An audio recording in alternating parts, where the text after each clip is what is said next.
시험이 코앞인데 게임을 하거나 공모전 마감 3일 전에 드라마를 정주행한 적 있으신가요? 해야 할 일을 알면서도 다른 걸 선택하는 경험, 누구나 한 번쯤 해봤을 겁니다. 미루기는 흔한 행동입니다. 하지만 습관이 되면 중요한 기회를 놓치게 되죠. 저도 반드시 제출해야 하는 과제를 미루다가 F학점을 받거나 대회 출품을 못한 적이 있습니다. 그런데 이상하게도 별로 중요한 일도 아닌데 라면서 미룬 게 아니었습니다. 오히려 꼭 해야 한다고 생각했음에도 미루는 걸 멈출 수 없었죠. 도대체 왜 그랬을까요?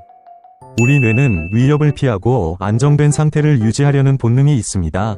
그래서 해야 할 일을 생각하는 순간 어렵지 않을까? 오래 걸릴 것 같은데? 실패하면 어떡하지? 같은 불안이 찾아옵니다. 이 불안은 행동이 아니라 회피로 이어집니다. 일단 눈앞의 일을 피하면 불안한 감정을 즉각적으로 해소할 수 있거든요. 그러다 보면 청소나 핸드폰 같은 딴짓에 빠지고 일은 계속 밀리게 되죠. 불확실하고 불안한 상황과 스트레스에 대한 회피 반응. 이게 바로 미루기입니다. 미뤘다고 너무 자책하지 마세요. 미루기는 게으름의 문제가 아니라 감정의 문제니까요. 그럼 감정을 잘 다스려 일을 미루지 않는 방법을 알아보겠습니다. 우선 할 일을 구체화하세요. 무엇을, 왜, 언제까지, 얼마나 할 것인지 명확히 정해야 합니다. 예를 들어 영상 제작자로 취업하고 싶다면 2달 안에 포트폴리오 영상 4개 만들기처럼 구체화해보세요. 짧은 모션 그래픽 영상을 만든다고 하면 기획, 자료조사, 스토리보드, 애니메틱, 스타일 프레임, 모션, 음향효과 등의 단계가 있겠죠. 그리고 이를 월 단위, 주 단위, 일 단위로 나눕니다. 그러면 일을 분배할 수 있죠. 이렇게 정해두면 무엇부터 하지? 하며 고민할 시간 없이 바로 착수할 수 있습니다. 목표를 세워 한 달, 한 주, 하루의 계획으로 쪼개어두면 내일 아침 무엇을 해야 할지 명확해집니다. 중간에 계획이 틀어져도 괜찮습니다. 전체 계획을 버리기보다 유연하게 조정해 나가면 됩니다. 해야 할 일이 분명해도 할 의욕이 나지 않는 경우도 있죠.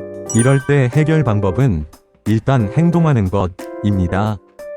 동기부여를 해주는 도파민은 행동을 할 때 분비됩니다. 즉, 동기가 있어서 행동하는 게 아니라 행동을 하면 동기가 생기는 것이죠. 너무 하기 싫을 땐 딱 5분만 해보자 하고 시작해보세요. 생각보다 괜찮다면 조금 더 이어서 하면 됩니다.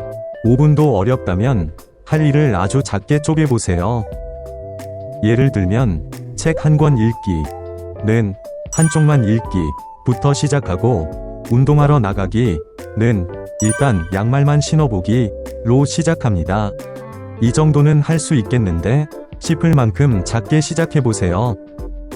이렇게 가볍게 시작하면 점점 일에 대한 부담이 줄어듭니다.